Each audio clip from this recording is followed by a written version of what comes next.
You're listening to the Naptime Empires podcast with my mom, Nikki Elledge Brown. Mom, your show's on. Thanks, bud. I got it from here. Welcome to the Naptime Empires podcast, refreshingly honest conversations on the realities of parenthood and entrepreneurship. I'm your host, Nikki Elledge Brown. Let's get started. I've got a super fun and meaningful conversation to share with you today with my friend Tejal V. Patel. She's a former divorce attorney turned mindfulness and meditation advocate for parents and kids. She's also the host of the Time In Talks podcast, author of the brand new book, Meditation for Kids, 40 Activities to Manage Emotions, Ease Anxiety, and Stay Focused. Over the last decade, she's educated hundreds of teachers, parents, and children, including her own two little ones, how to playfully infuse mindfulness and meditation into classrooms and homes. Her kid-friendly approach sets her apart from the traditional meditation teacher crowd and makes her a go-to expert for modern moms seeking to raise the first generation of mindful meditating children and the next generation of resilient, compassionate leaders. We met through the magic of the internet, as I have with most of the buddies that I've had on the podcast, but we met through Instagram because she had tuned into Naptime Empire somehow, somewhere, showed up in my comments, and I clicked over to her feed and I was like, ooh, this is awesome. Like, what she's doing is so cool. Also, one day I want to write children's books. And so since her work is geared towards children, I just thought this is super powerful. And I would love to practice some of these activities in our own home and just kind of see how we explore and experience our big feelings and all of that. So we stayed in touch via DM over the years, but this was actually our first real-time, like in real-time conversation rather than voice notes back and forth. And I just, on a meta note, want to point out this is a perfect case study for those who ask how to connect and make friends online, or even how to find opportunities to serve other people's audiences and grow your own by being on podcast.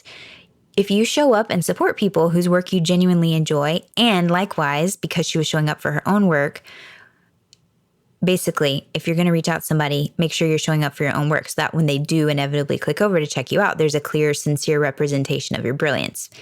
That is what drew me to Tejal and her work. And that is how relationships are built through screens. It can totally happen. I want to note that I got our copy of Tejal's book, Meditation for Kids, like a day after we recorded this conversation. It's really cool. I was expecting like a kid's book that was like a storybook, but it's literally like a workbook, kind of a recipe book, if you will, of activities. So I highly recommend it. We've got it linked up in the show notes so you can grab a copy for your home too. Okay, in the meantime, just a quick overview of what we cover. We talk about her own challenges with anxiety and anger and how that led her to studying and practicing meditation and mindfulness in her mid-20s, what drew her to working with kids in schools, how stress affects your body emotionally, mentally, and physically. Very practical tips for kids of all ages who are feeling overwhelmed, for real. It's not just kids that need it, obviously. We do too. And really cool, I'm in book mode, so I wanted to get behind the scenes scoop on her first book and how that all went down. So we talk about how she unexpectedly attracted her first book deal by adding amazing value through Instagram, what it was like launching her first book during pandemic and quarantine mode, and then how she manages her work days and childcare while also championing the Kids Can Meditate movement. So grab your earbuds and enjoy.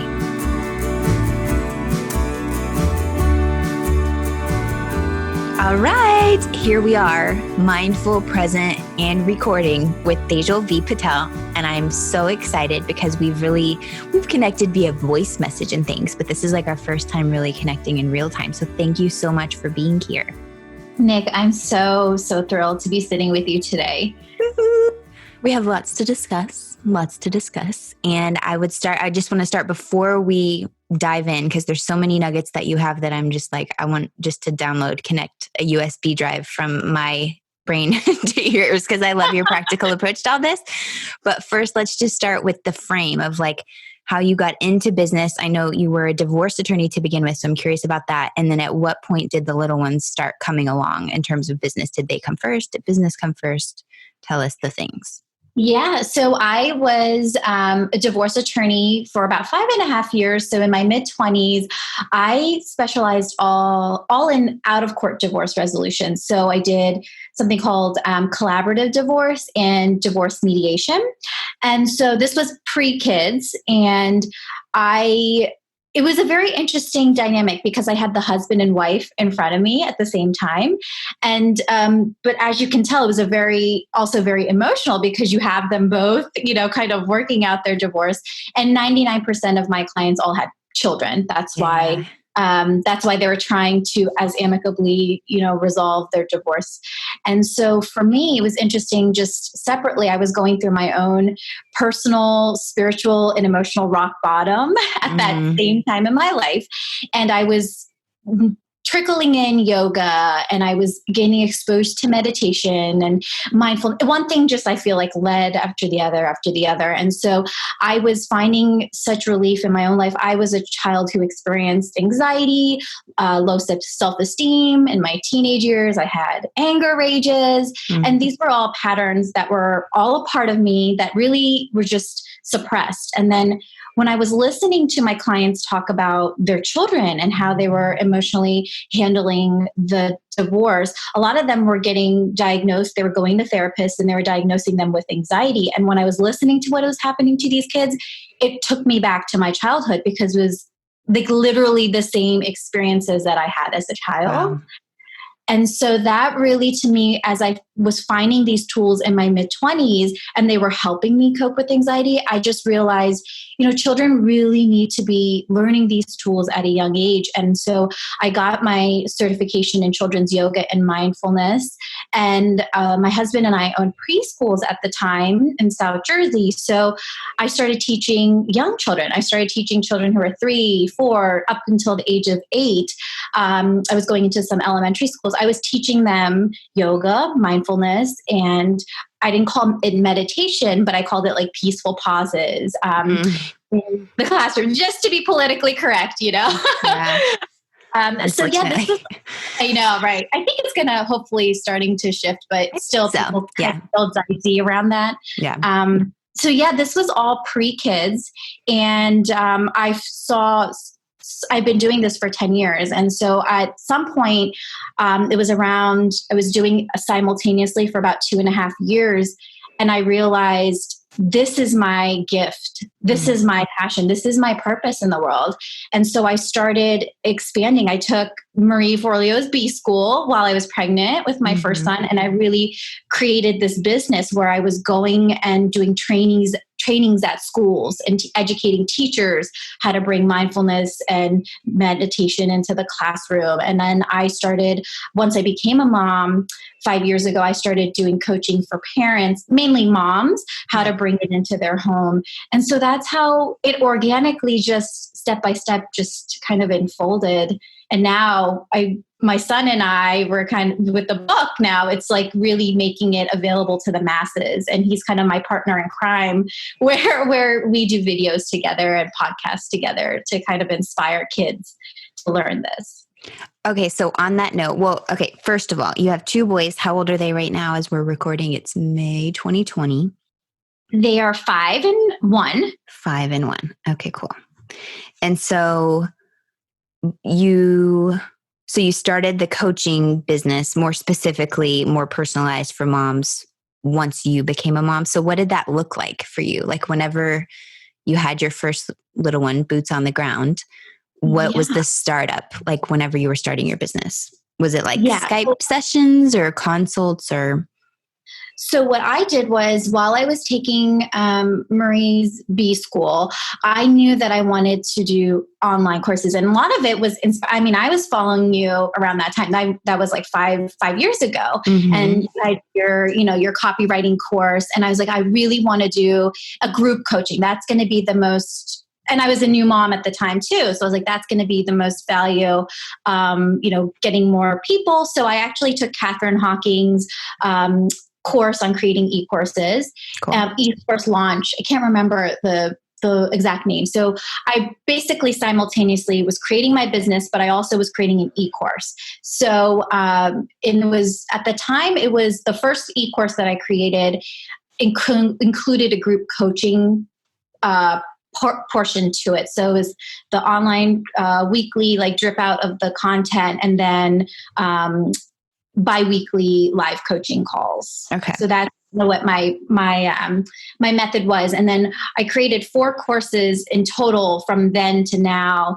Wow. And yeah, so they're all right now, they're all evergreen. My current course that I created as a supplement to this book, that's the one that I'm focused on doing live group coaching calls for that, the Meditation for Kids Masterclass course. So that's kind of been my business model, is creating the membership site. And then I have the group coaching calls and the support with it. Okay, sweet. And so tell me more about the book and the course too. I want to hear about both of them. I've got mine in the mail right now. I wish I should have timed it so that I could have it and look like I'm a real interviewer with Oprah. She always has the book in her hand, but we're definitely getting it because I love it. I just love your approach. And so for you listening, definitely go. I mean, we'll share all the links and things in the show notes and afterwards, but even just on Instagram, the little activities that you share in your IGTV and stuff. It's just it's fun. It's not boring. Like the last one that I was watching was the rainbow breath one, where it wasn't just sit and breathe, kids, because adults even have a hard time doing that. So I love how approachable and literally kid friendly you make it. So tell us more about the book. Yeah. So in my 10 years of teaching kids, what I've learned is kind of like a systematic approach, just like we teach ABCs to kids. It's through my trial and error of learning how do you teach children to build that focus and that stillness and that practice of meditation and mindful breathing. And so in my own journey of, just like I said, my personal spiritual mindfulness journey, I realized what yoga kind of led me to was Ayurveda. And I'm just going to give a 30-second primer of what Ayurveda is for anyone who's listening who doesn't know. Yes, please do. Yeah, so it's basically the lesser known sister science to yoga.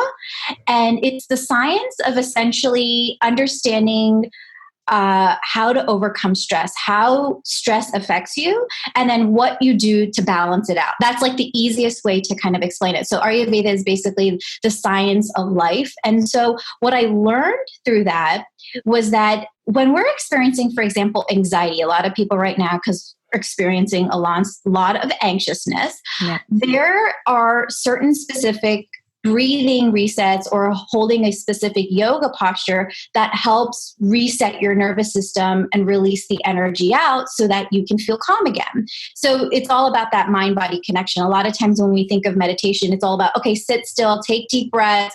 You're supposed to clear out your thoughts. But a lot of us have a hard time, I can't focus or I can't sit still. I get distracted or I have this impulse. The minute I sit down, I feel I got to do something. And so what I learned is that stress is simply this sign that it's kind of like our body's a machine, and stress is the sign that, whoa, red flag, you're about to get depleted, or you need to refuel your engine. And so when you look at it that way, there's 3 different types of stress that we experience. It's mental stress, like anxiety or nervousness, emotional stress, like feeling angry, jealous, impatient, frustrated. And the third is physical stress, which is when you feel sad or tired or bored, or an extreme case would be depression. So in each case, when you're anxious, it just means that you have too much energy floating in your head and you got to root it back down into your feet, and out of your body. When you're feeling angry, the physiological response is that you're hot. So your body is overheating, literally. And that's when you get angry, right? You get flushed in the face, or that image of the steam coming out of your ears, or your head blowing off. There's too much heat. So you have to do breaths and holding your body and move your body in a way that cools your body down.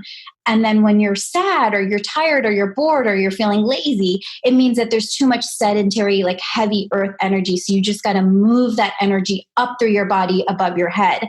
And so what my approach of it, children are naturally into movement and they're in tune with their body. So I really wanted to make it very approachable for parents and kids to learn the science of actually knowing the right tools that are going to help them move them out of certain emotions that we most commonly feel. And also knowing the right, not only emotion management, but like energy management. So how, like those visualizations, like when I teach kids, it's like, your body's like a machine. And anytime you feel yucky inside, it means that one of your engines is not working. So let's check which one of your engines is not working. So it's very playful, very relatable. And I've broken the book up into chapters with like different exercises that are completely kid friendly. Like they're like little animals, and it's like very, very friendly to children, and it's playful.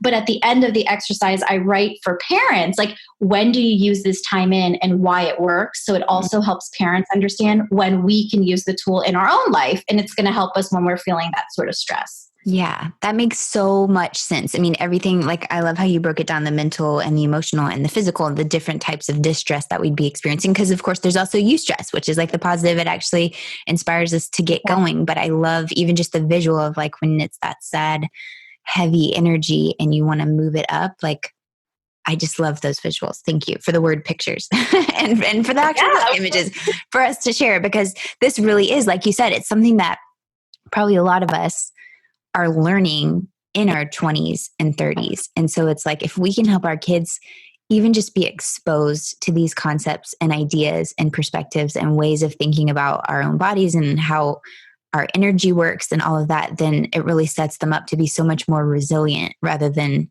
so rigid, like, feeling overboard and then I'm out. It's like, like there's not much that helps bridge the gap between the two. So you mentioned the time in part, and I want to talk a little bit about your Time In Talks podcast too. What are some of the,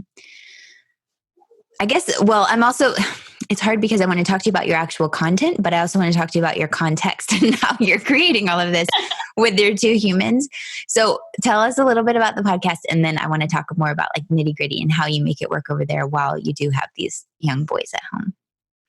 Yeah. So if anybody, I know, Nick, you've seen my son, my older son, Ayan, is very much like a budding influencer in the making. It is so funny. Like he is just a little sponge. And so I kid you not, last summer, my son loves like being on video and talking, and just he keeps saying, he's like, when I grow up, like I'm going to be on TV. And I'm like, okay, that's great if you want to be on TV. But he kept saying that, and we would play. He said, like, Mommy, let's play, like, pretend that we have microphones in front of us and like say that we're talking to the mommies about, like anger. And I have this like on video because he kept doing it over a period of like a month. He's like, and I was like, are you talking like a podcast? Like, you want to do a podcast? He's like, yeah, let's pretend like we're playing podcast. And so we would like talk about like, and of course it's like mindfulness related, because that's a lot of the conversations that we have is about feelings and just kind of, different mindful conversations. And so, we would play podcast, and there was something that he's like, Mommy, I really want to do a real podcast. And he just kept going with it. I was like, let's sit with it. And I told my husband, and he's like, you know what? Like, just give it a try. And something deep inside of me, like, I really wanted to do a podcast too, like just separately. But I was just like, all the excuses. Oh, I don't have time. I have to the learning curve is going to be too high, or, all those excuses. But it was really weird because it almost like him kind of, I don't know, subconsciously just like planting it in my mind, and like he just like bringing it up was just validation and permission for me to do it.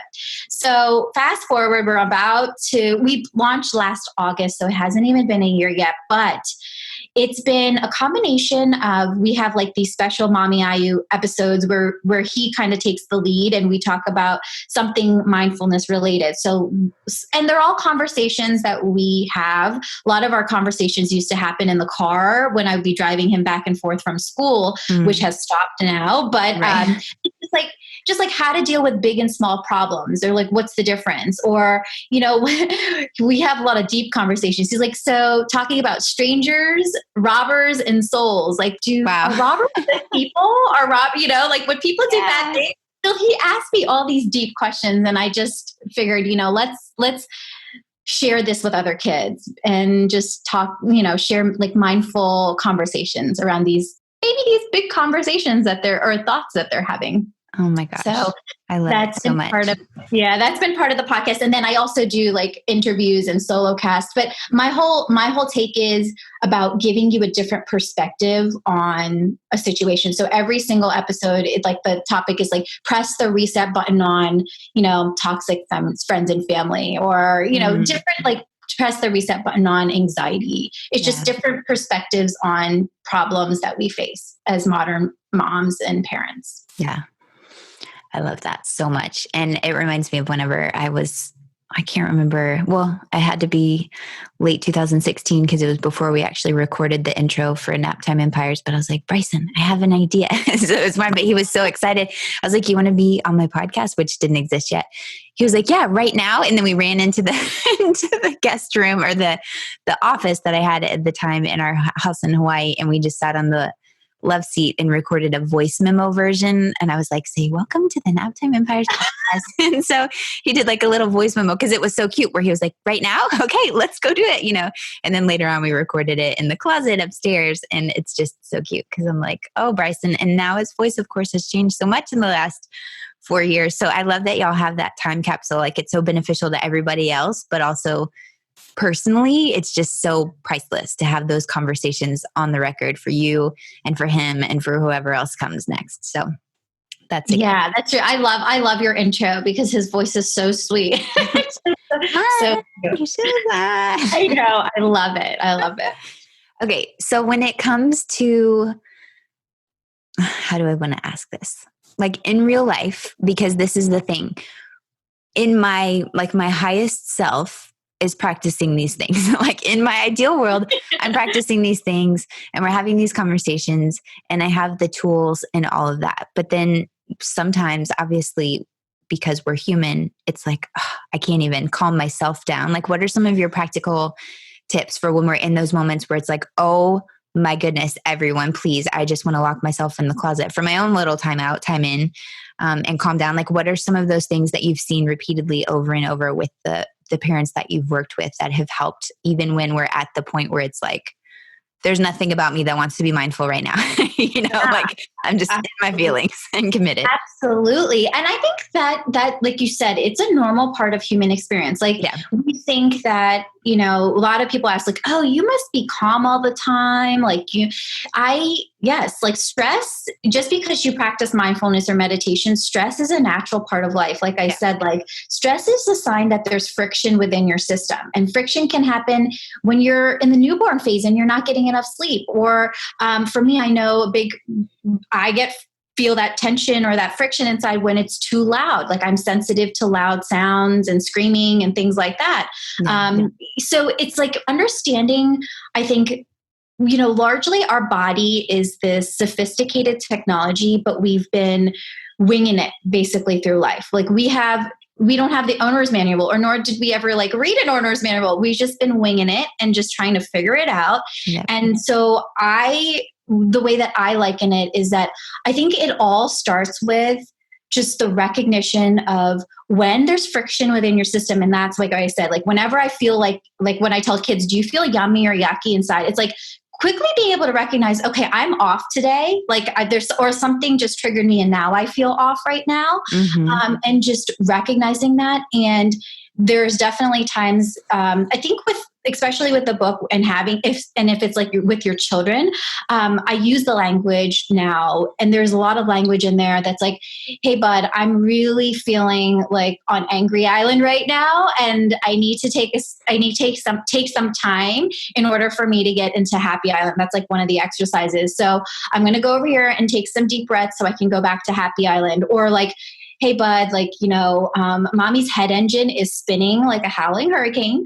And this is like all language in here, like in the book. And I was like, can you please like lower your volume, or I need to step out? Like, so, and then he now models that. He's like, mommy, like my heart engine is overheating because when you said that and told me I can't do that, it made me feel really frustrated. So it's really created a language, first of all, so that when we need to take those time ins, like what I say, you're giving yourself that space. Like, I don't feel right at this moment, rather than keep pushing and like, doing or like being in that environment that potentially is going to continue to aggravate that friction within you, take the time to recognize, okay, how can I lubricate my system? Like, what is like the breath, or do I need to drink water? Like drinking cold water when you're angry, or like your body's overheating. Like, I think that's been the most crucial thing, is like that constant check-in of like where I am on the spectrum, because every single day, every single moment, really, I feel like with this pandemic, like your mood shift, your energy shifts, like what's happening is causing you to adapt and like,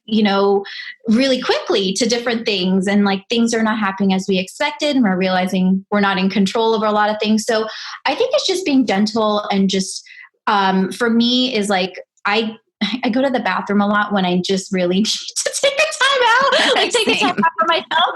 And honestly, like when I'm angry, like putting cold water on my wrist points, that there's a point there that actually starts cooling you down. If you can put water on your face, you can certainly do that, but sometimes you can't. But just putting cold water on your wrist points will immediately start lowering the temperature of your body when you're feeling annoyed, frustrated, or angry. And you'll notice it. It's like almost immediate. So that's one of the things that I do. And sometimes I'll even put water on the back of your neck. That also quickly cools you down. So those are like my go-tos. And I feel like the bathroom, like, we have a fan, so I turn on the fan like when things are settled, like kind of like my little like bubble. I just feel like I need to, and then I'll do my breaths or whatever I need to do in my bathroom, even if my kids are screaming outside. So that's kind of like my little like practice that I do.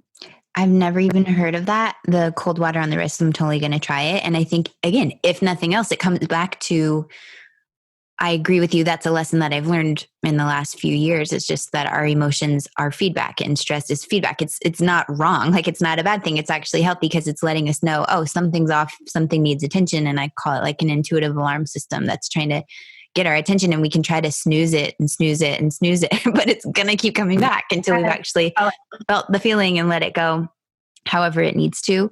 But even just having that mindfulness and those like physical pattern interrupts to help like ourselves, but also to help the kids realize that there's something you can do, that there is a connection with your actual physical body and the thoughts that you're having, and the way that they can work together is really powerful. So absolutely. I love that you said that intuitive alarm system. That is so true. And, I wanted to quickly share with listeners is that, especially with like big emotions with kids and ourselves, like anger and like extreme sadness, like if they're crying, like what I learned in my Kundalini training was that you always do the yoga before you do the meditation or sit in stillness, because you want to ride the energy out.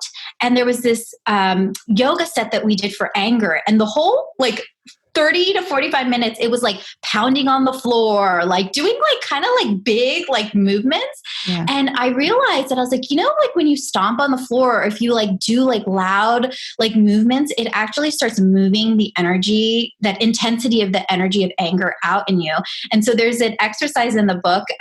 It's called anger mashed potatoes. And so we did that one a lot, because it's like when I noticed there's a ping pong happening between me and my 5-year-old, like we're just like, getting in this heated like argument, I'd be like, Ayan, I am not playing anger hot potato with you anymore. And so we did this in playtime first before we actually do it in the moment. So like pretend like we're taking a hot potato, throwing it on the ground, and then we'll like stomp. And it like, when you do it like silly and like make it exaggerated, it actually shifts the energy. It'll move the energy out of you, and then it'll shift the energy, and then you can go back to whatever conversation it was.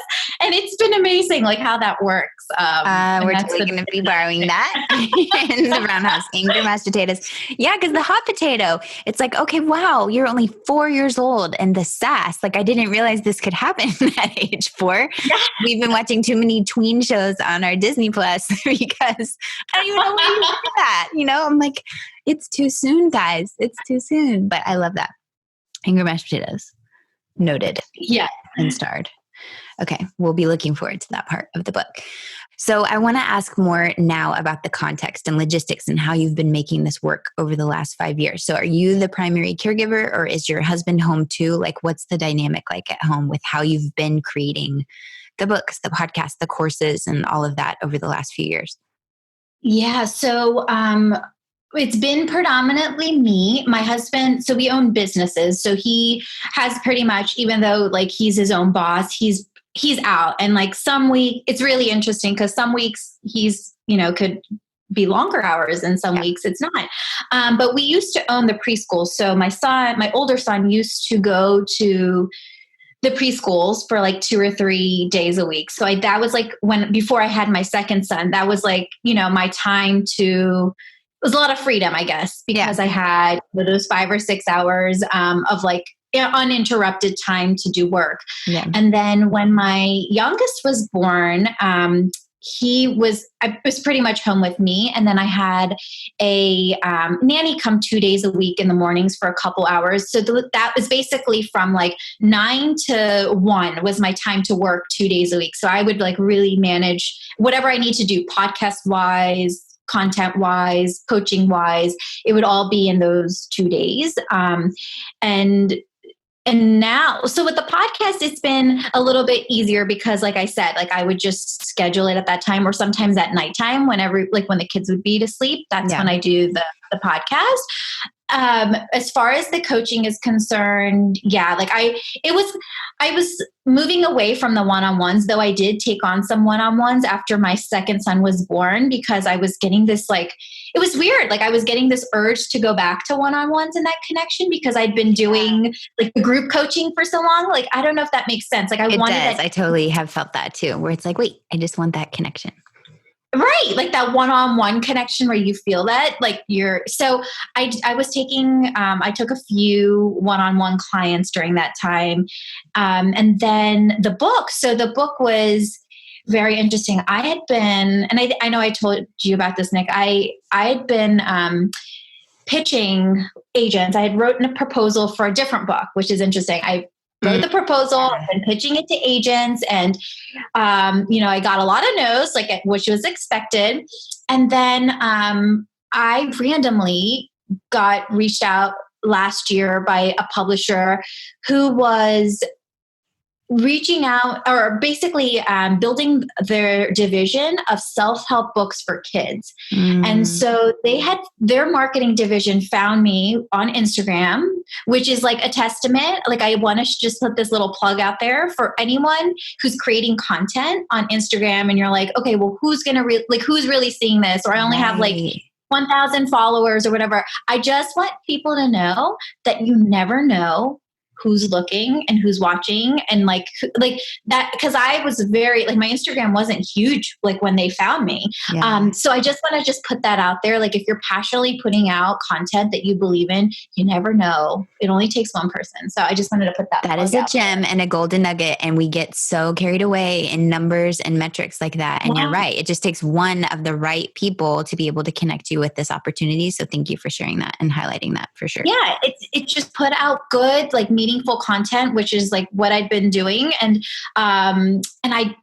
I was just very surprised, but they found me, they interviewed me like, you're the expert. We want to write a book for meditation for kids ages 4 through 8, which is like a niche. Like there's not that many experts out there who do that age range. So, so that's it really, I know like people who are trying to write a book and they're like, man, that girl, like she got a book, but this was just very like, I mean, the universe kind of just made it happen, I guess. Yeah, I was going to say it's not random at all. It's because you were showing up, doing the work and doing really, like you said, I mean, and I can say it because it might feel weird to toot your own horn, but just such quality content. Like I remember however we met, it was through Instagram or however I met you because you commented on my Instagram. Then I went over to your stuff and I was like, oh my gosh, look at all of this goodness. Like I can't wait to finally record again on the podcast one day so that I can make sure everybody that I know knows about Tejal too. Yeah. So and you know what, what I thought was really fascinating was that this publisher is like, when there's a growing niche, they're like,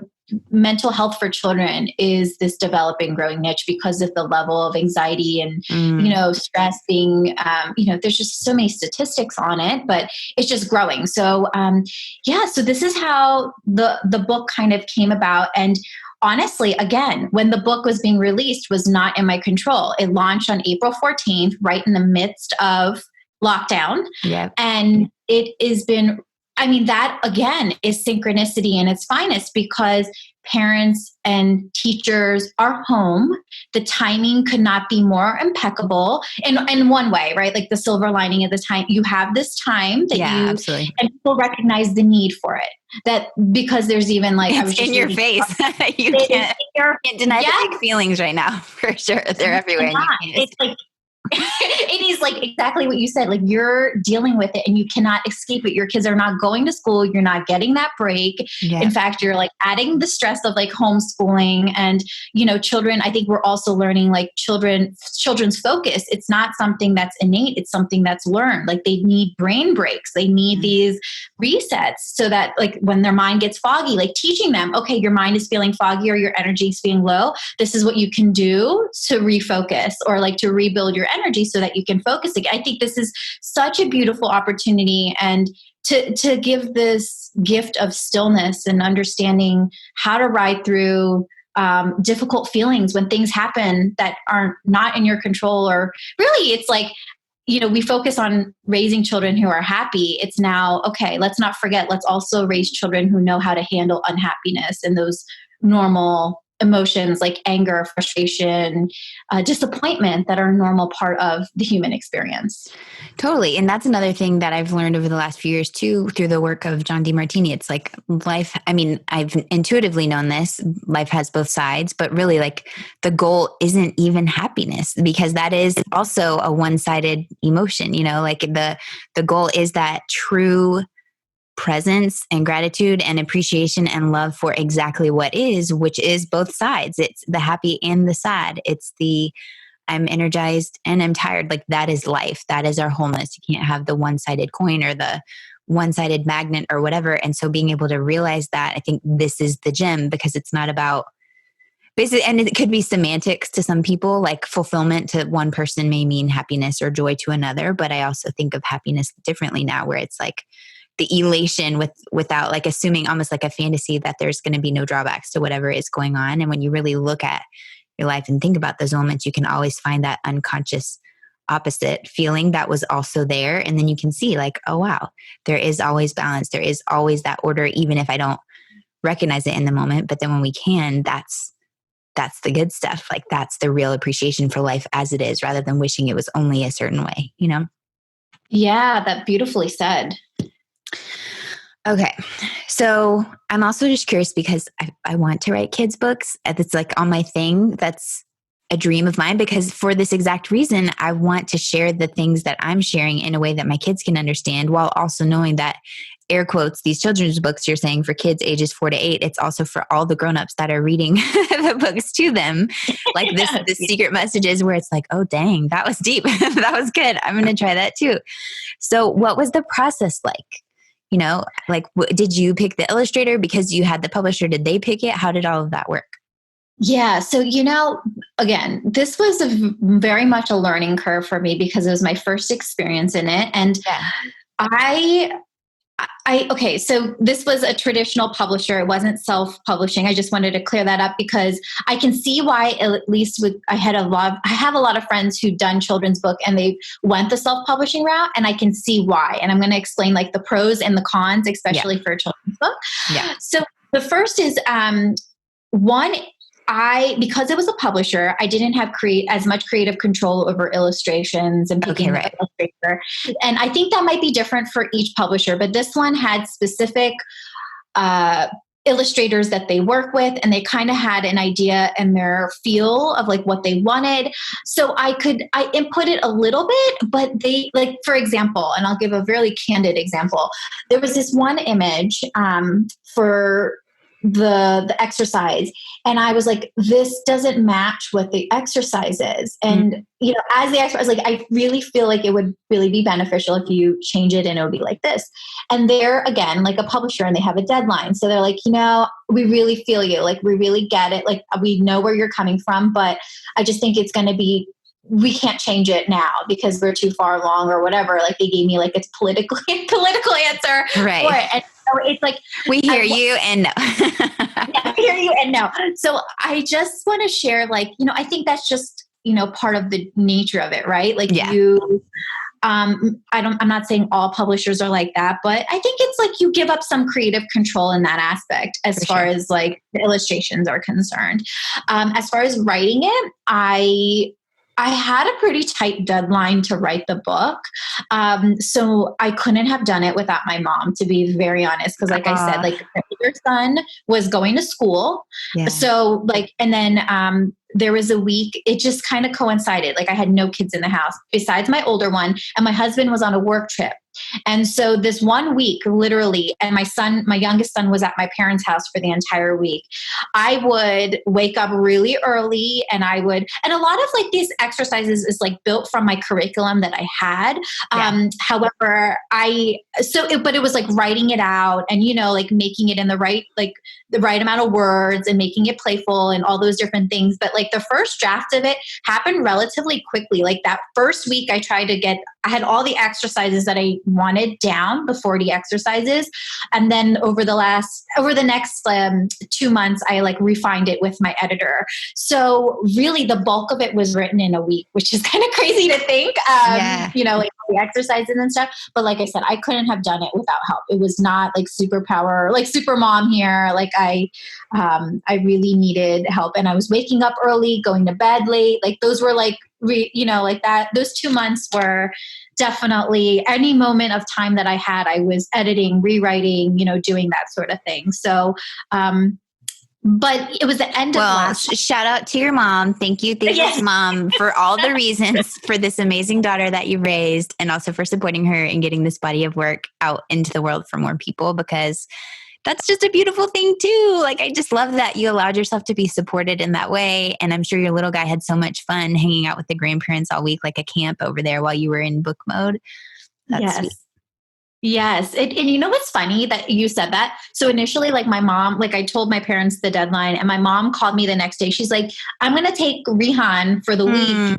You can work. And my first initial inclination was like, no, I can handle it. Like I can do it.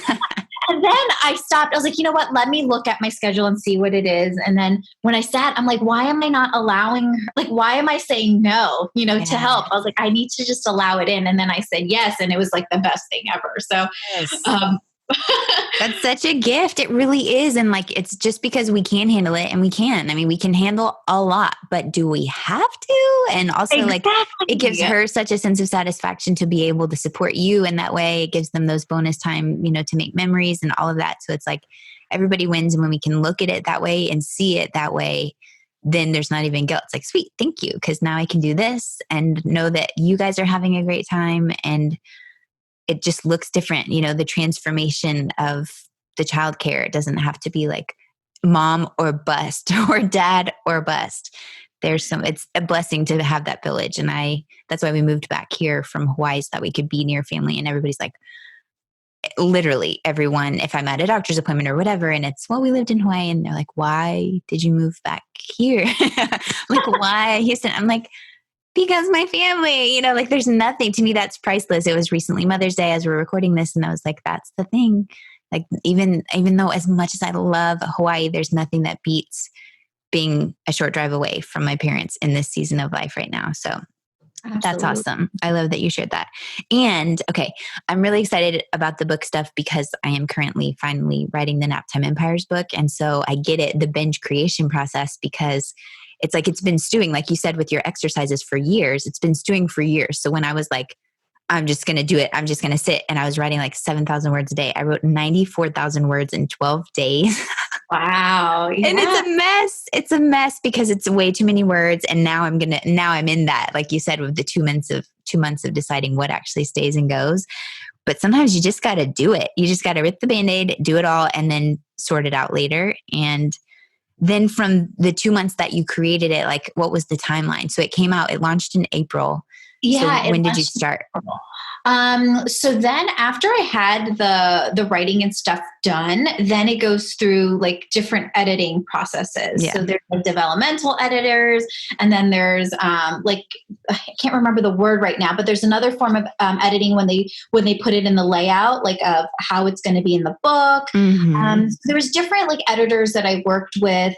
And so it was like, I wrote the book, I submitted the exercises, and then there was a period of time that like I didn't hear from. from them. They're like, they were doing a lot of the behind the back of the scenes. They were like picking an illustrator, that sort of thing.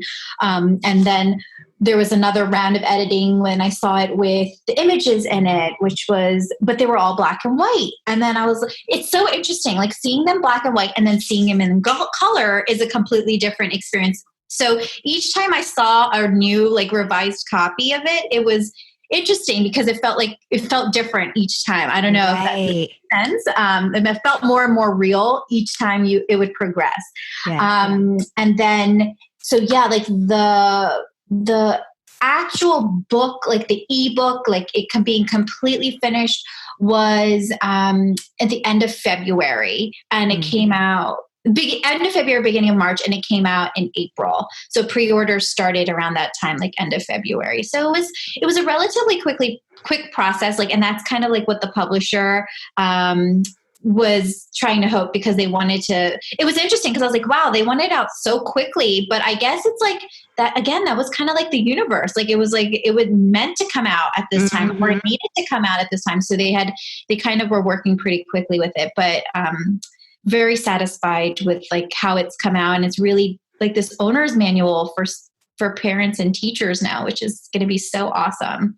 Well, we're totally linking to it, and I'm really excited to share it just because it is so important, and it is so easy for us to be like, yeah, but, and that's not an issue with the way that you teach it, because it's about real life, practical, and you have 2 kiddos, and you've been teaching this for a decade, as you said, and living it and using it in your own life. And so I'm encouraging our listener, please go get a copy for you and your family and your friends too, because this is something that if we could all just help ourselves feel our feelings a little bit more and move through them, then literally the whole world benefits. If each person could just have a little bit better grip on understanding what's actually happening in our mind-body systems, and that we do have tools, simple tools like cold water on the wrists, that can help us cool off literally and figuratively.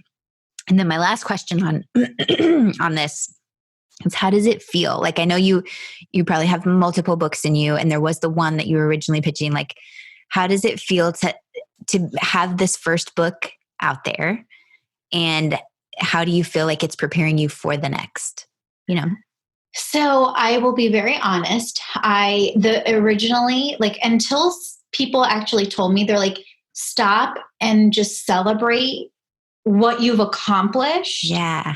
I needed that verbal and like reminder from people, because it's like, it's very much like that human tendency of like, you want something, you desire something, you create something, you birth something. It's here. Okay. The next step, promoting.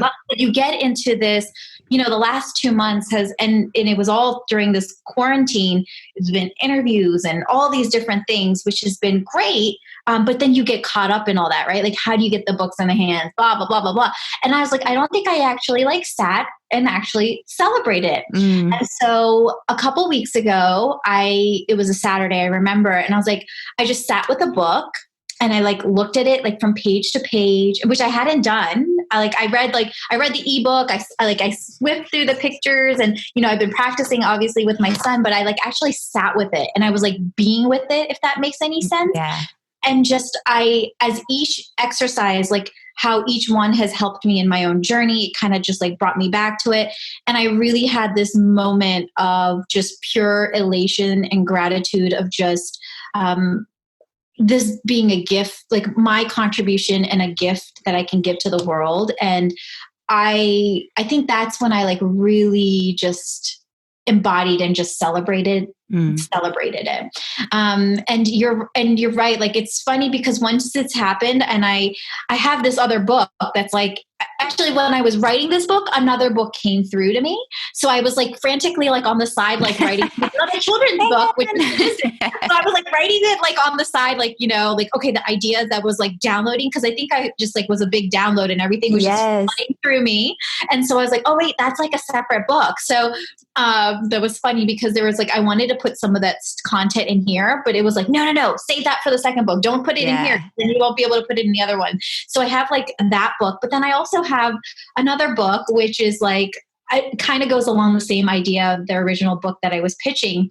But I'm just going with the flow because this book needed to come out first. And I think I'm more trusting of the process now. Like I thought that other book needed to be first, and the universe is like, no, this is how it's supposed to go. So I think I'm getting like revamping myself to like get back into writing mode in this summer for this next book. And I'm going to it's going to be a little bit different because I'm just going to let it like come, like exactly what you said, like just write out whatever it is without filtering it. And then then kind of like approaching it. So I can't wait to see and to read in perfect timing. No rush. Of course, it's going to happen exactly as it needs to. But thank you so much for sharing all of that because it's just such a beautiful visualization for those of us who are still on the other side of our first books to just imagine being on that other side and just sitting and being with the book and being with the lessons and the messages inside it and how there's some kind of transformation that happens in us when we're actually sharing that, which hopefully then is contagious in its own perfect form with each person who reads it and comes across it. So that's a beautiful thing to imagine on the other side of the messy, sometimes frustrating or clunky, awkward process. It's worth it in the end if you know in your heart that that's a piece. And that's the thing for me that I was like, oh my gosh, I just got to freaking do it. For years and decades, I've been like, I want to write books. Nikki, just do it. And my human Pomodoro is what's helping me finally be like, come on. Because if I don't do it this year, when am I gonna do it? So that's why I'm going self-publishing because it's like, it just needs to happen and it needs to happen fast, but I'm stalling a little right now, but I know I'll get to the other side of it and we'll be celebrating. Yes, absolutely. I love it. I love you. So is there anything we haven't covered? Any final words of wisdom, a nugget that we haven't yet shared that you want to share with our fellow Naptime Empire Builder on the other side of the earbuds? So the last thing I would want to say, so like one part of the book is like creating this movement, which is like hashtag kids can meditate. And so really, you know, when we see images of kids like meditating, like there's this quote from the Dalai Lama, you guys may or not have heard it. It's like, if we taught every 8-year-old how to meditate, we would eliminate violence from the world in one generation. And really that's become, when I heard that 10 years ago, I feel like it's kind of been implanted in my soul as like, let's make that prophecy come true. And so if you do like buy the book, like share pictures or little videos, because I think that is just seeing videos of children doing it is like the easiest way to inspire and motivate other moms and dads and be like, hey, like my child can learn this too. I think that's the easiest motivator, and use the kids can meditate hashtag. Like my real mission is to make sure that as many children out there get these tools at a young age. So let's really be pioneers and trailblazers in this together. That's amazing. Hashtag kids can meditate. And speaking of hashtags and Instagram, where we'll put all the links in the show notes, but just audio version, where can we find you and all of your work and your goodness online? Yeah, so my Instagram is my full name. So it's Tejal V Patel. The book website with like the course and just all the other goodies. Like I have a free mini video meditation course that you can kind of watch with your kids and try out before you get the book. Definitely look into that. But that's on meditationforkidsbook.com. And then all my mindful parenting tips and podcast information, you can find that on my website at tejalvpatel.com. And then my podcast is the Time and Talks podcast. And you can find that anywhere you listen to podcasts. Perfection. Tejal, thank you for being who you'll be, doing what you do, creating this so that the rest of us can benefit literally like in our own bodies and minds, in our homes and communities. Like it's contagious. And I'm super inspired by everything that you've shared here, especially that mission and that seed that was planted, because I can feel it. I mean, it's clear that you're living your mission, and that's super inspiring. So thank you so much for that, for sharing everything. And I look forward to, when you get the book, tag us.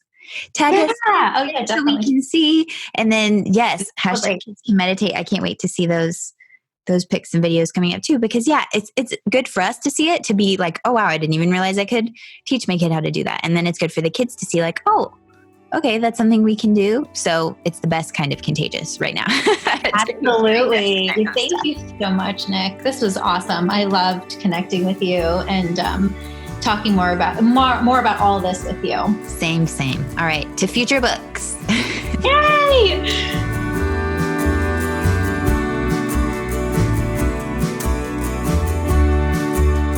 All right, I hope you enjoyed our conversation. Your homework today, should you choose to accept it, is to follow Tejal on Instagram if you're not already, so you can benefit from her wisdom and super practical exercises for kiddos of all ages.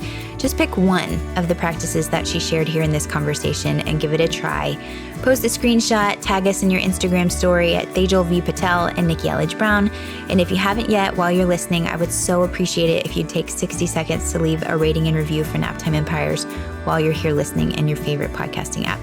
More reviews equal more visibility for our fellow Naptime Empire builders, past, present, and future. And I would so appreciate your share. All right, I'll catch you next time. Take care of you.